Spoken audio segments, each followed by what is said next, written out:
catch the ball in the backfield. But you can't discount the fact that even at 31, 32, he could still plow in there and gain yards. He's a game winner, isn't he? He's that end of the game. You want someone to run down the clock, or you've got a ball on the 1 yard line. You know he's going to make it.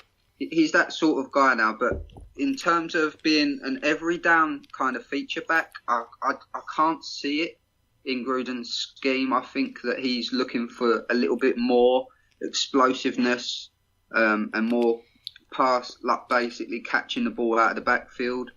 But in terms of strength and desire, Lynch fits every single box in that category. But it's handy to have these players on the roster. I mean, like, you look around the league and there's none better than Marshall Lynch at gaining yards when he shouldn't really be gaining yards. Basically, they're scared to tackle him because they know he'll just run through them. But overall, I think that we need him there. I think he can be an asset, but as Gruden alluded to, we need Marshall Lynch all the time, not turning up when he feels like it. That's true. I was thinking, you can definitely use him. He can be healthy. He can be run strong every single week if he keep his carries to around 15 to 20 carries a game, maybe 15 carries. Right. But if you keep Marshawn, do you draft the back in the first 2 days, Ray? I think you do, because I'll be honest, I do not see a bell cow back on the Raiders roster right now as it is. I think you do. I think you look heavily into it. My wild scenario would be, Saquon falling down a little bit and Gruden making the jump up to try to nab him, or a Rashad Penny type back later on in the draft. What if does that happen? Let's say Saquon Barkley falls to the Raiders at number 9 or 10, and Marshawn's still on the roster. Do you keep Marshawn, or do you release both of the young? What do you do? Because you have Saquon Barkley, he can run, he can do all. But do you let one of the young guys go and keep Marshawn, or do you get rid of Marshawn then? And what happens there? No, I think you go into camp with all of them. You let them fight it out, and then you make a decision from there. Because Marshawn, his money is there. Whether you keep him or not, it's going to be money that he's going to earn or not earn. And if you cut him, it's not going to hurt him too bad in terms of cap space. The other young guys, I don't know how Gruden sees them. I know when he did the Texans Raider game on Monday night, he thought Richard was great, but oftentimes you hear Gruden, he thinks everyone's great.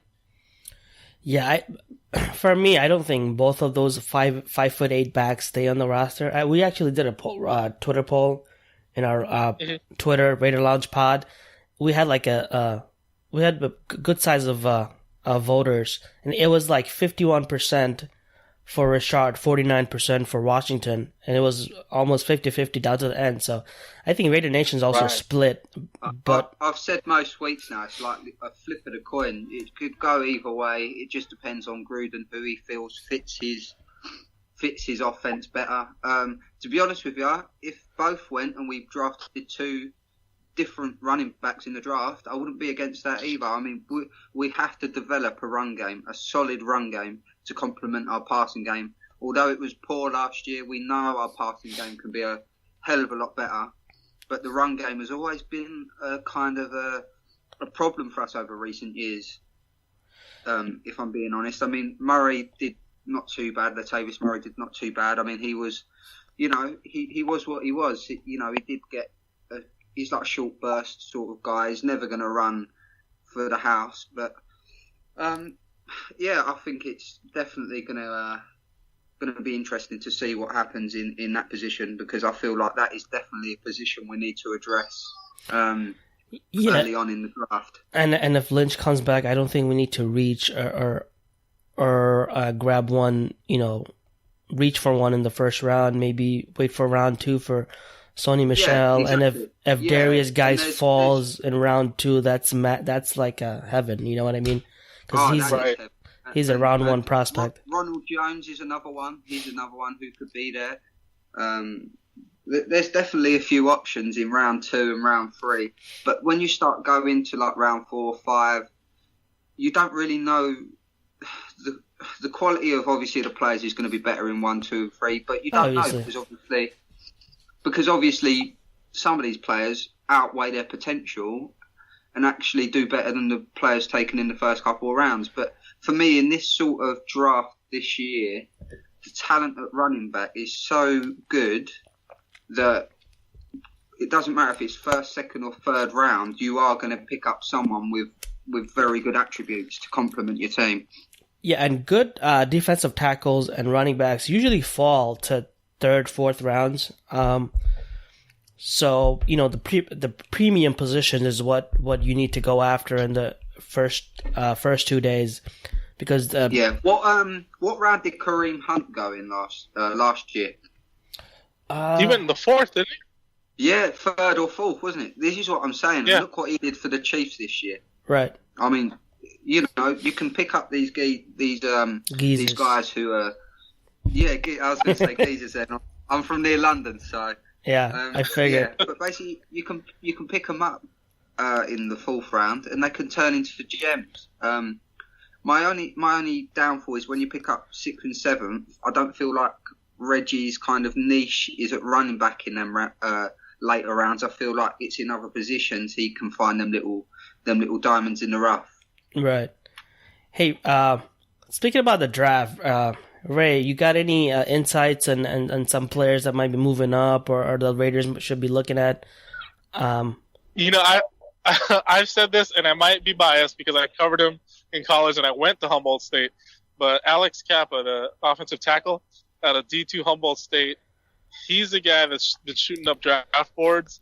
And if you want a guy that can kind of learn under and then eventually take over for Donald Penn, I think he's a cat that can do it.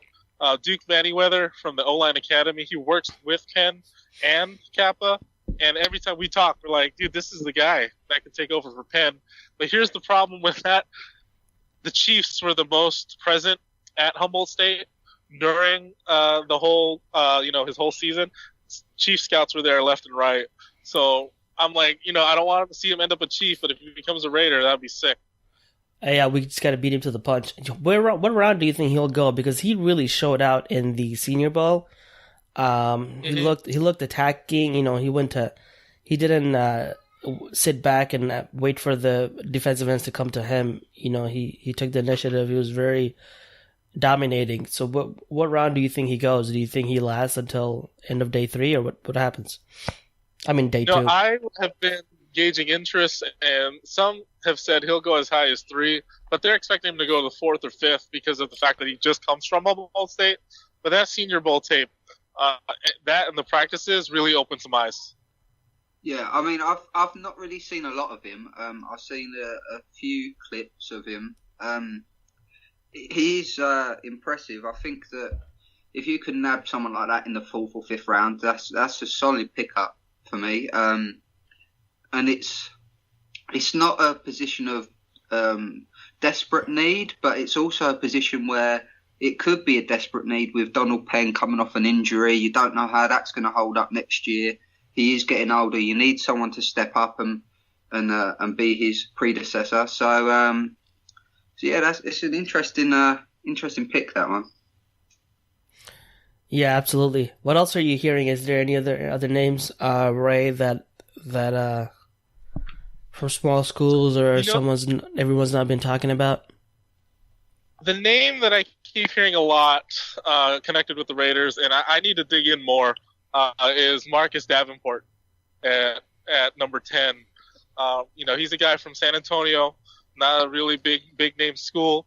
A lot of people will see him as a reach at number 10, but a lot of the people that I've talked to have said that he gives you unlimited upside in the pass rush. He didn't have superior numbers in college, but a lot of people have been comparing him, and I think it's outlandish myself, but they said that he reminds them of Simeon Rice. And, of course, we know who Gruden coached in Tampa, but that's a name that if he comes out number 10, be shocked or don't be shocked, because it could be a possibility. Well, he's around 6'7" as well, isn't he, I believe? Yeah, he's a big dude. Yeah, he's a big dude. Yeah, Simeon Rice was 6'5". He's 6'7". Let me look it up. He's 6'7", around 250 pounds. Yeah, about 250. Yeah. And a lot of scouts are saying he's the guy that you need across from Mac. I know a lot of people will peg Bruce Irvin as that, but I don't know Gunther's scheme if he's going to be that guy, because a lot of people have been telling me that Irvin would have to be a D end in Gunther's scheme, and I don't know if I see that happening. No, I can't see it happening personally. Do you think it's because he's? Do you think it's because he's not going to be a D end because he's too small? Is that what you're saying, Ray? Who is it, Irvin or Davenport? Irvin. No, you know what's weird is in Gunther's scheme, he doesn't really have that Leo type rusher, but he said that he can adjust his scheme to whatever needs to happen. So, yeah, that's what I'm.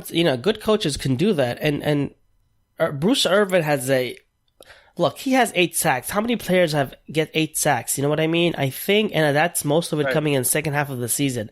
So a lot of the players, a lot of the people are, I'm listening to are saying, yeah, he can't be a defensive end, and Gunther's scheme, he's more of a Sam linebacker off ball because it's a 4-3 over situation. But I don't know. I think he can play, but do you want to pay him $8 million? Do you ask him? Does he take a pay? Because I know a 3-4 team or a 4-3 team would pay him $8 million. So I don't know if he takes a pay cut. Yeah, I think he could. I think from another team, with a need for that sort of player, he easily gets $8 million. But it's whether the Raiders feel like they should spend $8 million on someone who might not necessarily fit in with what they're planning on doing. And obviously with the draft coming up as well on free agency, you can nab like a veteran, you can draft a guy. It all falls down to money, restructuring. It's a long process though.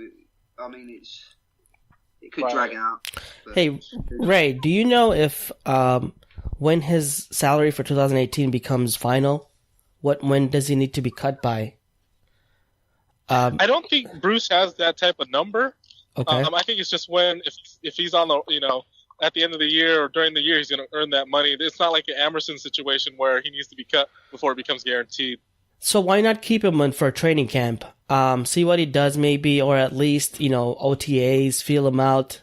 He doesn't have to be cut right now. He can, if he doesn't want to take a pay cut, let him see if he can go against a rookie or whatnot. You could never have too many pass rushers, right? You could have 3 good pass rushers, rotate them. Healthy competition. You have to have competition in every single position. You got to get these guys to work their asses off. Listen, especially defensive end. Because why not have 3 guys, you keep rotating, keep them fresh, you know what I mean? You won't have to have just Shilique Calhoun and Sunshine in there rushing the passer. You can have, 3 guys rotating in and out, so you'll always have some talent on both sides. So that's interesting. I just feel, because I'm a little scared. That's why I want to see him in the combine a little more, because he is a D2 prospect, right? I saw him destroy guys. If he did what he did in D1, he'd definitely go top 10, but that's what scares me. What are you hearing? Is that going to translate? Because, one-on-one drills in the Senior Bowl, he wasn't that convincing. Who are you talking about? Sorry. Davenport. Davenport. Oh, yeah, of course, yeah. That's what's interesting is I always think about that too. I'm like, well, he dominated D2. He gets up to face, the cream of the crop in D1. The seniors there, doesn't do much. It's a scary prospect because you're like, well, I saw that. Do we take him, in the upper echelon in the first round? The one thing where I think Oakland will have an advantage in whoever they draft, defensive line-wise, is Mike Trgovac. He is the type of coach that, the Packers gave him basically scraps sometimes at the D-line position. He made those guys pretty stout. Coaching matters. Yeah, it does. Well, we didn't have enough of it last year. It was a calamity. True. Ray, what are you doing at the moment? Are you at the mall with the kids? I'm at the mall over here near Sacramento, and I'm seeing a lot of Raider gear walking around, so I feel pretty good. Nice. You feel safe then? Yes, I feel like I'm in pretty friendly territory. Cool. Hey, so before we move on, is there any other prospect you got in mind